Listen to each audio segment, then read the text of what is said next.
कार्तिक इतने बड़े स्टार बन गए, लेकिन मैंने सुना है अभी भी प्रोड्यूसर के, डायरेक्टर के घर पहुंच जाते हैं, बड़ी बेशर्मी से काम मांगते हैं। मुझे ऐसा लगता है कि वो बहुत जरूरी है, वोकल होना बहुत जरूरी है। कई बार ऐसा होता है कि कोई फिल्म बन रही है और उसके लिए कास्टिंग ढूंढ रहे हैं और जिसमें कुछ अलग ही जोन में जाना चाह रहे हैं, लेकिन मैं उनको अपनी जोन में ले जाने की कोशिश कर लेता हूँ कई बार, और वो हुआ भी है। लेकिन हुआ ये है कि अक्षय कुमार की फिल्म थी भूल भुलैया, और भूल भुलैया 2 आपने छीन ली। सर वो मैंने छीनी नहीं, मैं अक्षय सर का भी बहुत बड़ा फैन रहा हूँ और उनका फैन हूँ। कई बार ये सारे जो कॉल्स होते हैं प्रोड्यूसर्स डायरेक्टर्स के होते हैं मेनली, एंड पूरी तरह से, और वही डिसाइड करते हैं कि कौन ये वाली फिल्में करेगा, कौन वाली करेगा। अभी स्पाइडरमैन कई बार चेंज होता है, बैटमैन चेंज होता है, जेम्स बॉन्ड चेंज होता है, तो वो वैसे ही कॉल होता है, वो प्रोड्यूसर्स डायरेक्टर्स का कॉल होता है। लेकिन अक्षय के पीछे क्यों पड़े हैं? मैंने सुना है कि हेरा फेरी भी आप लेना चाहते हैं, हाउसफुल भी आप लेना चाहते हैं। मैं लेना नहीं चाहता सर, मुझे कई बार ऑफर की जाती है फिल्म्स, और कई बार ज्यादातर आप जो भी बड़ी फ्रेंचाइजी होती है, सीक्वल बन रहा होता है, आप जाके कहते हो मैं करूंगा।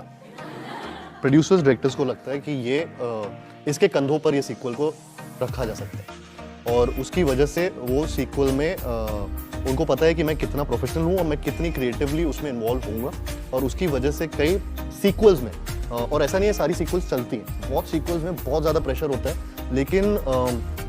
लेकिन पता नहीं क्या चीज़ है जिसकी वजह से, मे बी बिकॉज उन्होंने मेरा काम देखा है, उनको पता है कि मैं उसमें शायद से ढल जाऊंगा, चाहे वो रोमांस हो, चाहे वो कॉमेडी हो, चाहे कोई भी जॉनर हो, चाहे हॉरर कॉमेडी हो, और इसी वजह से वो सीक्वल मेरे को ऑफर करते रहते हैं। अब ये भूल भुलैया 2 सुपर हिट हुई, लोगों ने कहा कि बिल्कुल अक्षय कुमार की कॉपी कर दी।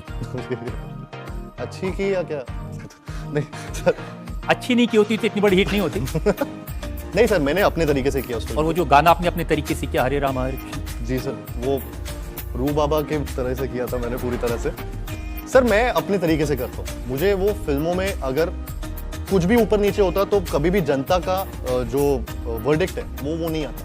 जनता का वर्डिक्ट फाइनल वर्डिक्ट होता है, और वही भूल भुलैया 2 के साथ था। जितना प्यार मुझे उससे मिला है, मुझे पता है कि चाहे वो बच्चे चाहे बड़े, सब आउटफिट तक पहन के मेरे सामने आते थे रू बाबा वाली, और वो मुझे, जैसे मैंने वो स्टेप किया है, जैसे मैंने उसमें बातें की हैं, वो कॉपी करते थे मुझे, तो मुझे उसमें बड़ा मज़ा आता था उस चीज़ में। एंड बट मैं कभी भी ये नहीं चाहता कि मैं किसी को भी कॉपी करने की कोशिश करूं। मैं अपने तरीके से, अगर वो किसी का सीक्वल है किसी फिल्म का, तो मैं उसके जॉनर के हिसाब से जाता हूं कि आज कौन सा सीन किस तरीके से लिखा है। मैं आपको बताता हूं आप किस हिसाब से जाते हैं। आप देखते हैं कि किसने बड़े बड़े स्टार बनाए हैं। कबीर खान ने सलमान खान को बजरंगी भाईजान दी, ब्लॉकबस्टर दी जी। आप कबीर खान के पास पहुंच गए, मुझे आपके साथ फिल्म करनी है। हाँ, मैं उनकी अगली फिल्म कर रहा हूँ जो साजिद सर ही प्रोड्यूस कर रहे हैं। ये कॉन्फ्लिक्ट ऑफ इंटरेस्ट है, यहाँ मैं सिर्फ जज हूँ। ये बहुत बड़ा कॉन्फ्लिक्ट ऑफ इंटरेस्ट है, लेकिन सर आई थिंक उनको लगा कि शायद से इस लड़के में दम है, तो इसलिए कास्ट किया उन्होंने। इस लड़के ने जाके कहा कि सर बॉक्सर मैं ही बन सकता हूँ और कोई नहीं बन सकता।